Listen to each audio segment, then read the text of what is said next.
25 milliliters per minute. We're going to be using about 900.9 on the flow meter there. So now for non-rebreathing systems, these are much simpler, and you will find that these will use a higher oxygen flow rate. So oxygen flow comes straight from the flow meter into the vaporizer, mixes with some gas, and then it's going to go directly to the patient. The patient is going to directly exhale that out, and it will go into the scavenger. So we got to make sure that that makes it all the way to the scavenger. So our flow is going to be much higher. We're going to do 200 to 300 milliliters per kilogram per minute. So this patient, let's say it's a little 5 kg patient, 250 mils. We're just splitting the difference there. We're going to use almost 1.5 liters here. We're going to do, like 1.3 liters probably on the flow meter there. So let's talk about, now that we kind of know how everything works, let's talk about some of the things you're going to see, why these are things that we don't want to have happen, like what's the patient impact. So that way we can talk about how we can prevent these problems. So anesthesia machine leaks are probably the #1 phone call I get. I talk to people a lot about leaks in their systems. Symptoms that you're going to just notice, you're going to probably smell gas where you shouldn't. Your patient may have some anesthetic depth issues. And the reservoir bag may look kind of flat or deflated. There are other reasons why my patient may be light or have a flat looking reservoir bag, but a leak is definitely something that's going to be on my mental checklist of things I'm going to look for. In addition to me having challenges with keeping that patient at my desired anesthetic depth, there's a non-patient effect here, and that's staph exposure. So this is harmful to our health if we're breathing this in and day out. So kind of twofold here with monitoring for anesthetic leaks. We don't want to be exposed to those gases all the time. How do they happen? Well, we have fresh gas constantly running through the system.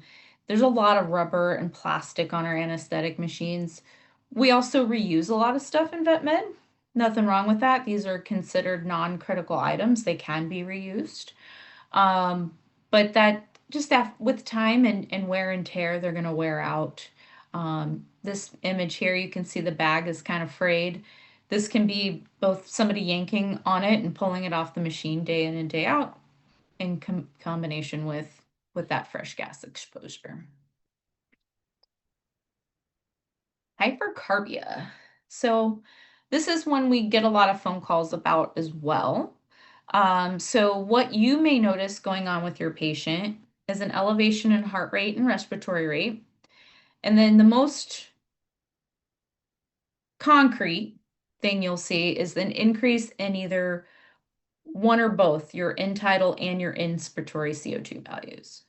So there are other reasons why a patient will have an elevated heart rate or respiratory rate under anesthesia.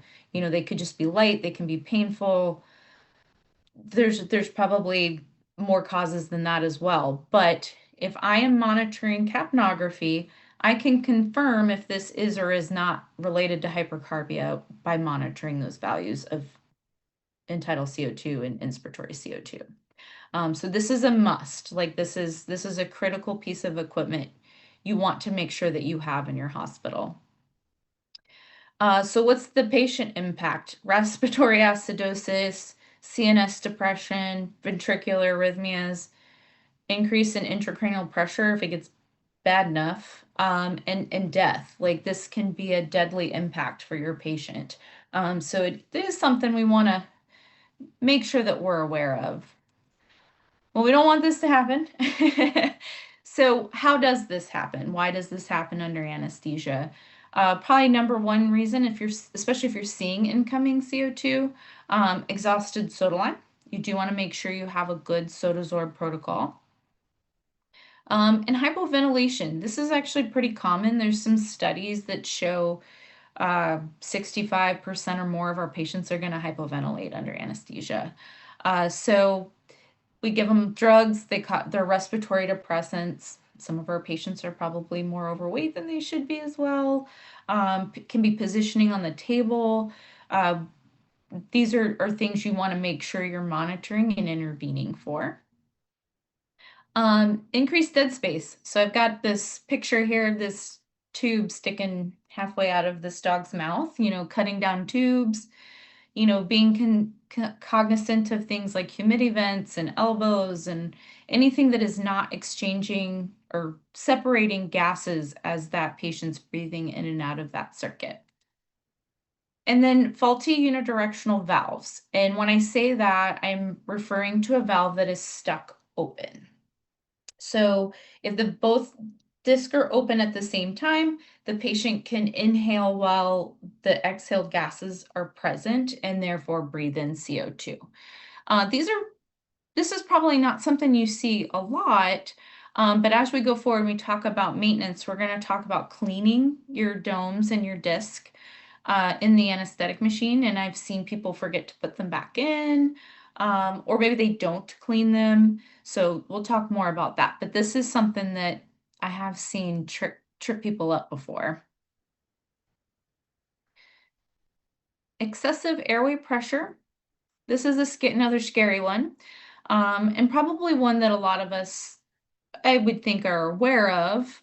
Um, Essentially, the reservoir bag is going to appear full with a high manometer reading. You may go to squeeze that bag, and the bag doesn't allow you to push gas into the patient. You may see paradoxical breathing. You notice that, like you see the diaphragm versus the chest moving, and you're going to see some distortions in your capnograms. Not a good place to be. The patient may initially be a little hypoxemic, and eventually you could run into pulmonary trauma and death. These things that this will progress very quickly too. So just scary stuff. How does this happen? APL valve being left closed, pop-off valve being left closed, using a flush valve while the patient's still connected to the circuit. ET tube or breathing circuit occlusion. This is a weird one. We took a phone call from a clinic, and essentially they had lifted the surgery table for the surgeon and didn't realize that it had gone up to a level where they had a shelf where the anesthetic machine was sitting and had pinched the breathing circuit in between the two, and had an occlusion. They were able to resolve that quickly, but it took a little head scratching to figure out how the heck that happened. Scavenger occlusions. This is another kind of one that trips people up too, and we'll see in phone calls. Those charcoal canisters are open on the bottom, and so it's the charcoal is absorbing the anesthetic gas, but the rest of that pressure and air has to flow through. So sometimes somebody will be doing their regular maintenance on their charcoal and forget to take the seal or the sticker off the bottom of it, and it will block it.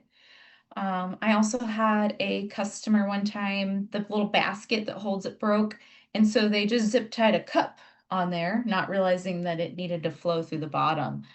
So that's in a couple oddball examples, but if you're noticing a pop-off valve that's open and your machine's building pressure, start looking at that piece behind the pop-off valve.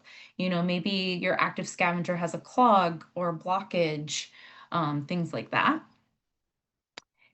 And then also the faulty unidirectional valve pops up here, but in this instance, it's stuck closed.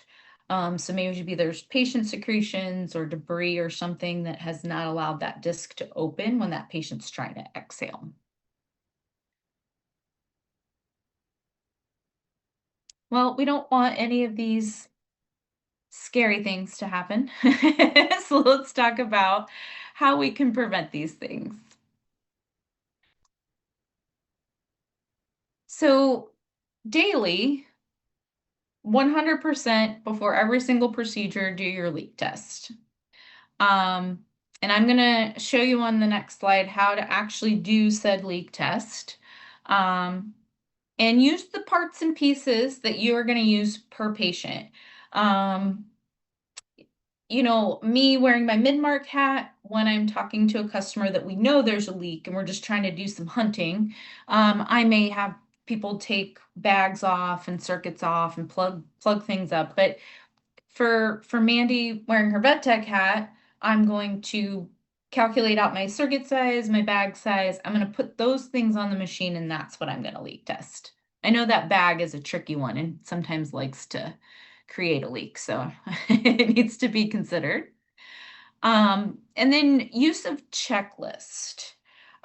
This is a big thing that should be implemented in any hospital for setting up your OR and whatnot, and that can include these things that belong to the anesthetic machine, like reminding somebody to open the pop-off valve after they've done a leak test, and leak testing, checking soda lime, and that sort of thing. And I kind of added here too, having some sort of system and routine for the pop-off valve. So even your safety devices are important intra-op, but most of them will not allow you to do a proper leak test. You will have to physically close your pop-off valve. So my little cheater that I do is I stick a bag on the end of the breathing circuit and do my leak test, and I do not take that bag off until the pop-off valve is opened. Some people will just make sure their hand always stays on there, but having some kind of little quirky thing like that is your mental note to always open that is certainly helpful as well. And next I have on here cleaning the inhalation and exhalation valves and flutter disc. Prior to my career here at Midmark, I had no idea I was supposed to be doing this. You probably have noticed from time to time that there is condensation in those valves. Your patient has moisture in their breath, and depending on the freezing cold OR that your surgeon probably has cranked the temperature down on, and maybe you're like me here in Florida with a lot of humidity, you're going to get some condensation in there. So you do want to make sure you're wiping that out, cleaning that out. I usually just use a dry cloth. You usually don't need anything chemical wise, and probably should use some caution there. I've also seen soda lime debris get blown up in there from the flush valves and things like that. So getting into a habit of cleaning those out is definitely a good daily thing. Leak testing, I always like to run through this. I think this is one of those things that we kind of are like, hey, in school, you should do this. And nobody really spends a lot of time actually making sure that you're checking appropriately. So starting out with a closed pop-off valve, turning on your oxygen flow. Now, I like to use the flow meter. I've just seen enough dust and debris flow up in there from the flush valve, but I appreciate having a lack of patience because that is me sometimes as well.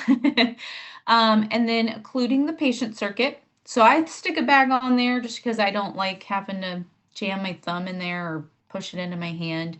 And it also is my mental note for my pop-off valve, but something to block the end there. And you want to build to a set pressure. So 30 centimeters of water is what I recommend. And then cease your oxygen flow. So if you're pushing the flush, stop pushing it. If your flow meter's on, turn it off. And make sure that that flow or that pressure holds without oxygen flow. This is the part I think sometimes people don't catch, and you can hide a leak if you don't let that sit there for a few seconds. Once you know you're good, you open the pop-off valve, and then you can remove your occlusion from the circuit.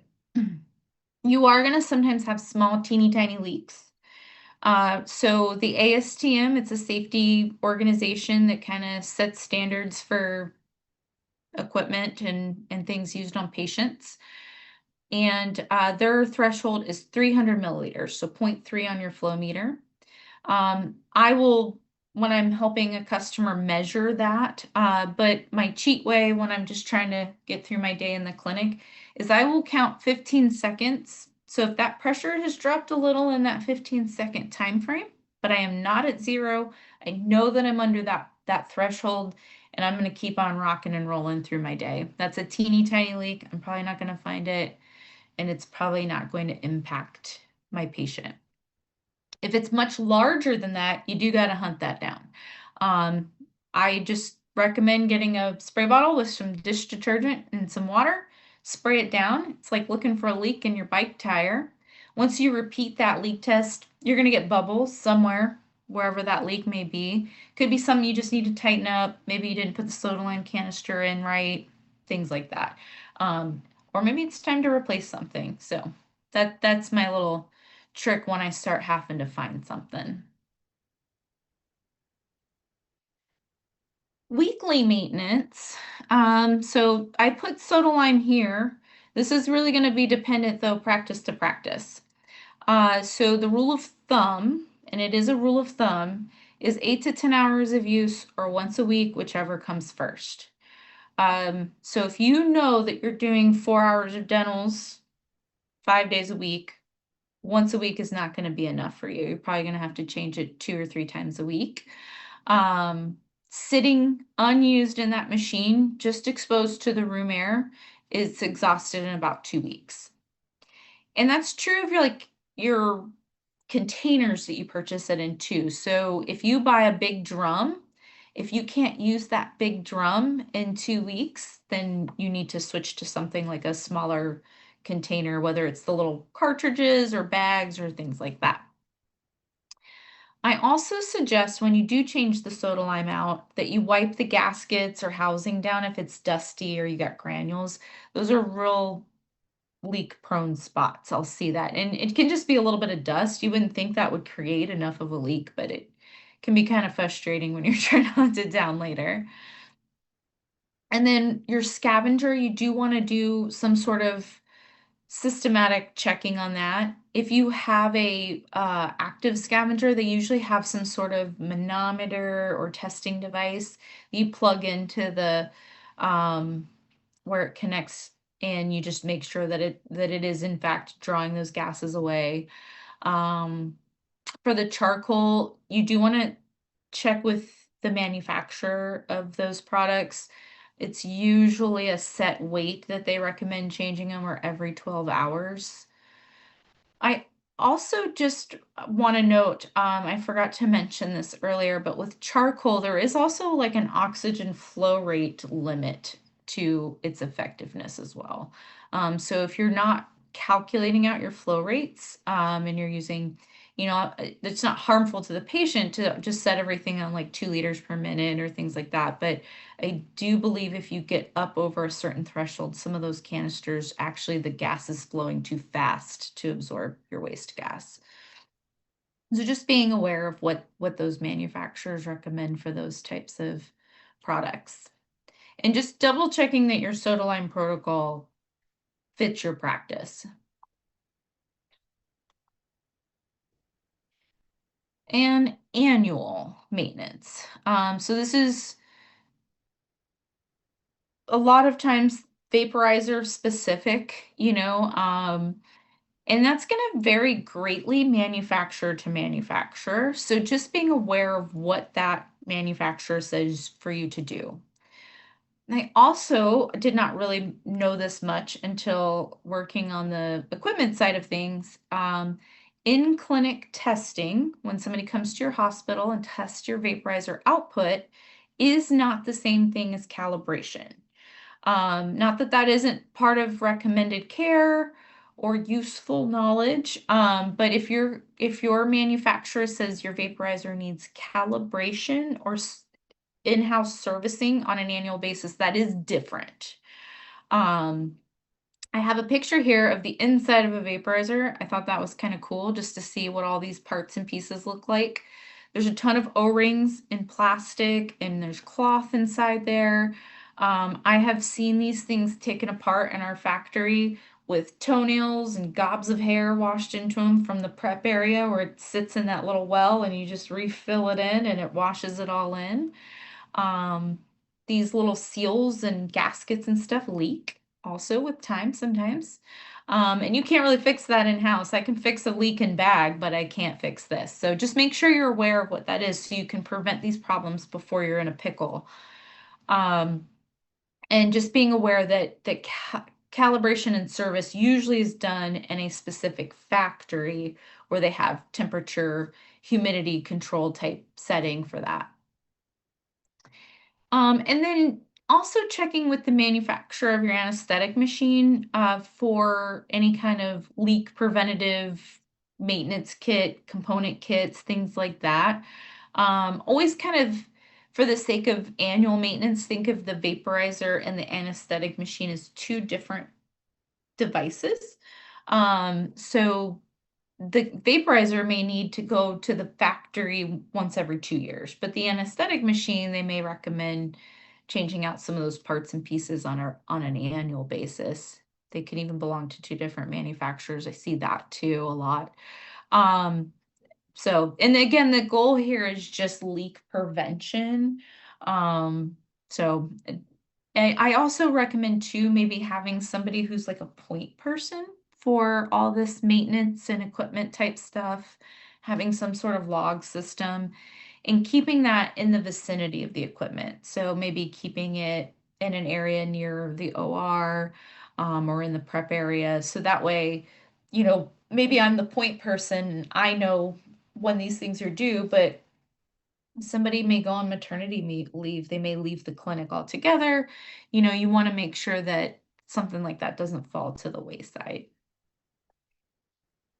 So yeah, I think those are my big things. And the vaporizer thing was very eye-opening to me, I think, as somebody working in equipment. I had uh, no idea what the difference between that was. So just making sure that, you're aware of those sorts of things.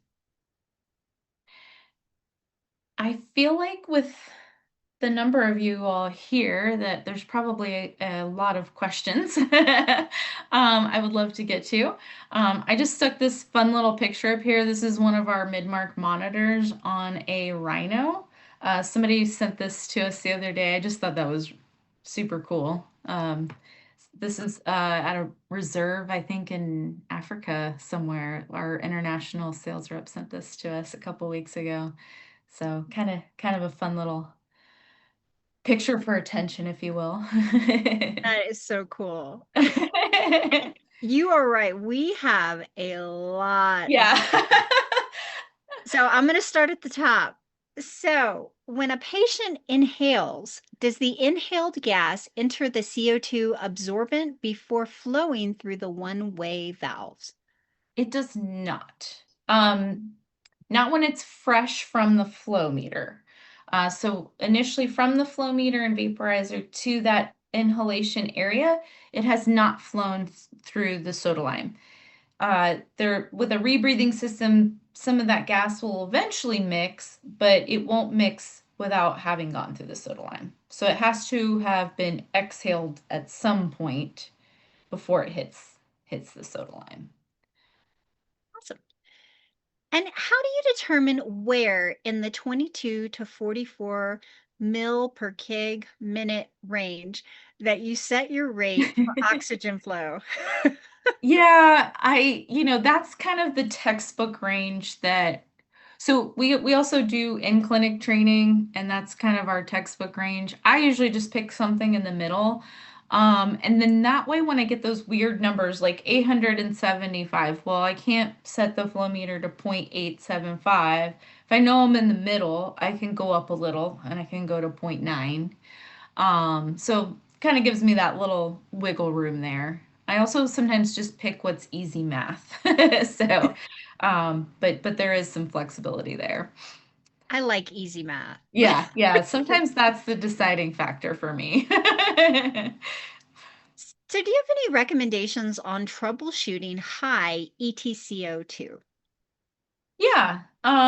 So if the patient isn't breathing in a lot of CO2, you want your inspiratory CO2 to be at or very close to zero. So if they're breathing in too much CO2, then they're definitely going to exhale more CO2 than they should.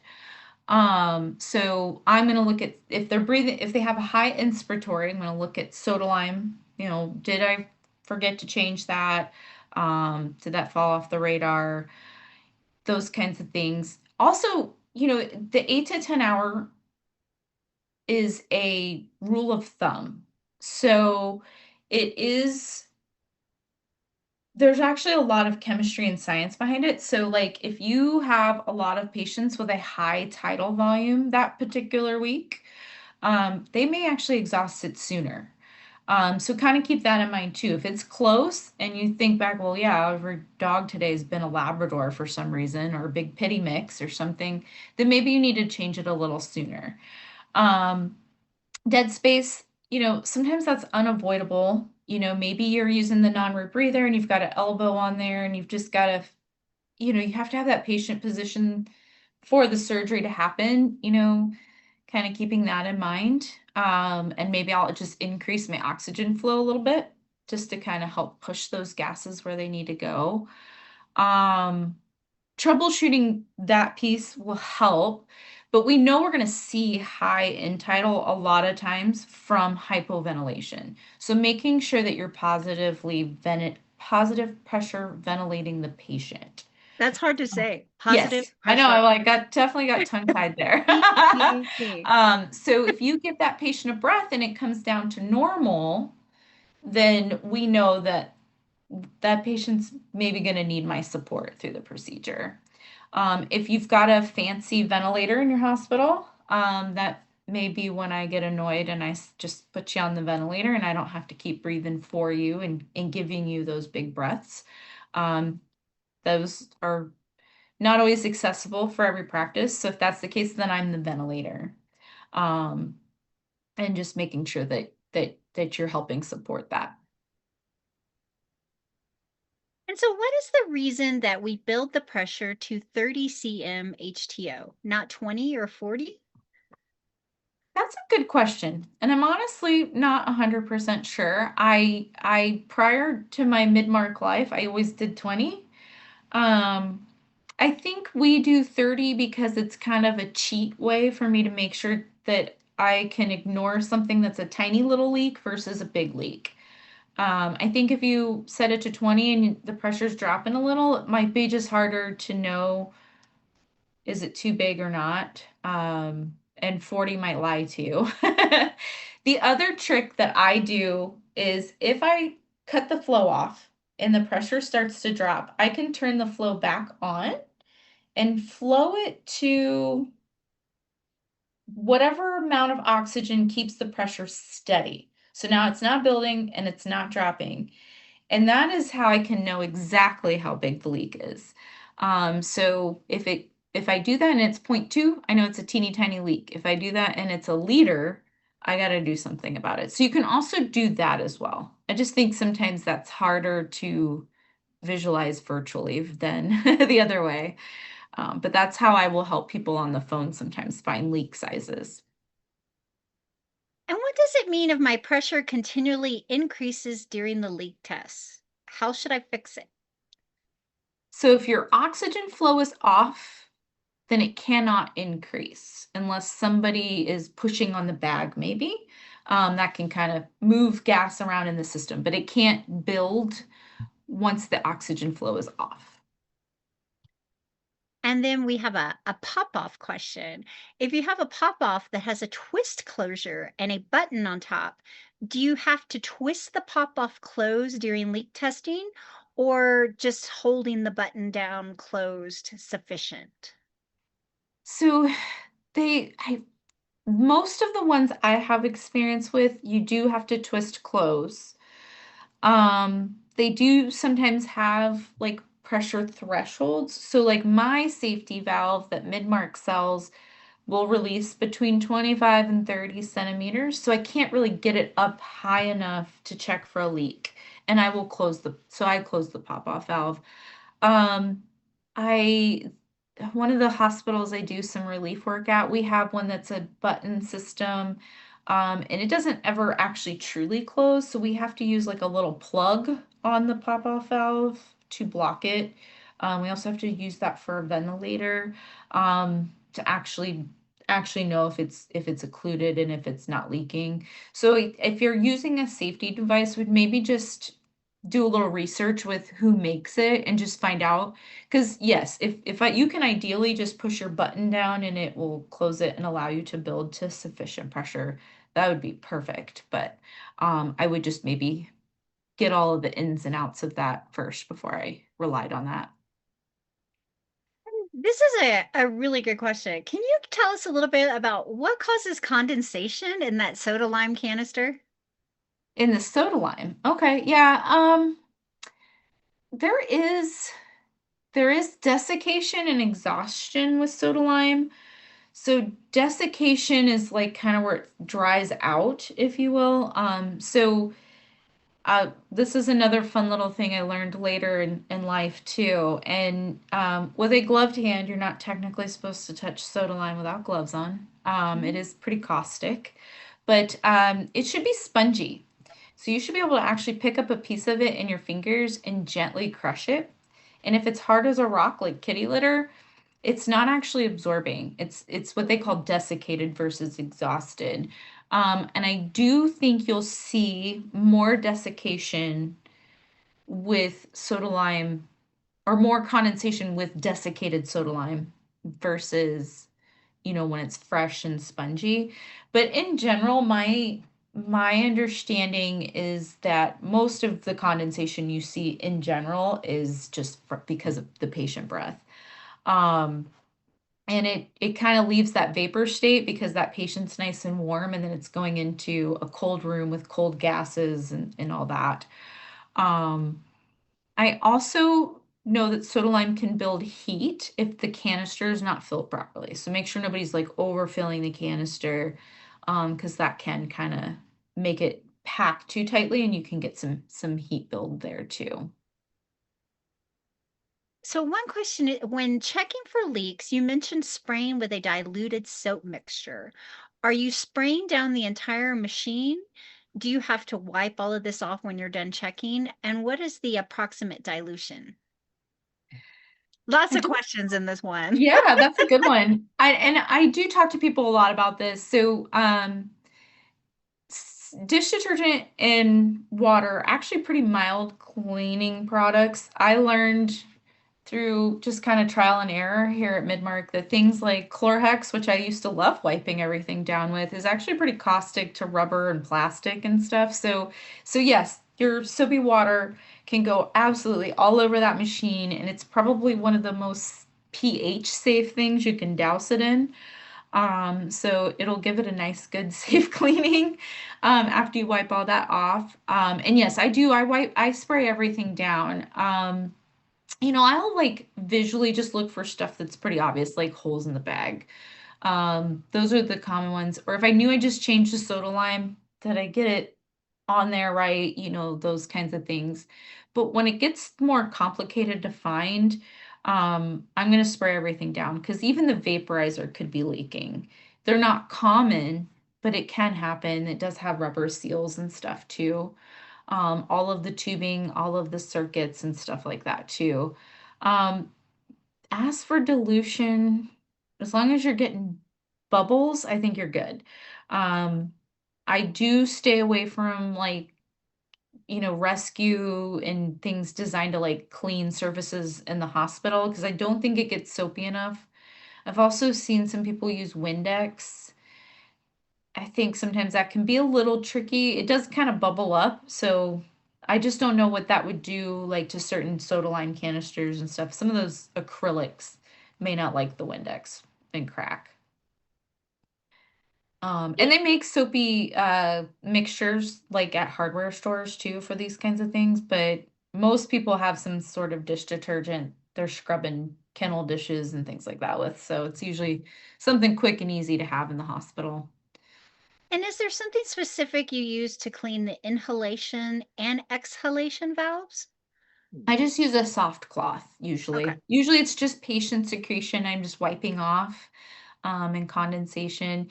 And because that does kind of go inside the machine where that patient is breathing in and out of, I don't want to use anything that might have a fume or anything like that. So usually I just kind of wipe it with something soft, maybe like a microfiber type rag or something like that. So this is kind of a two-part question. They kind of fit together and they were from two different people. But one is saying that they have three techs and assistants who do surgeries and dentals. And would you recommend a group training or individual? And then the other part is how would I bring up to my clinic and have everyone on the same page for how we maintain our anesthesia machines and have a set way to do when to replace the soda lime? I hear that's Yeah. a big one. There's so many wise tales out there Yeah, about soda lime. it's true. Yeah, and you know, yes, I completely agree.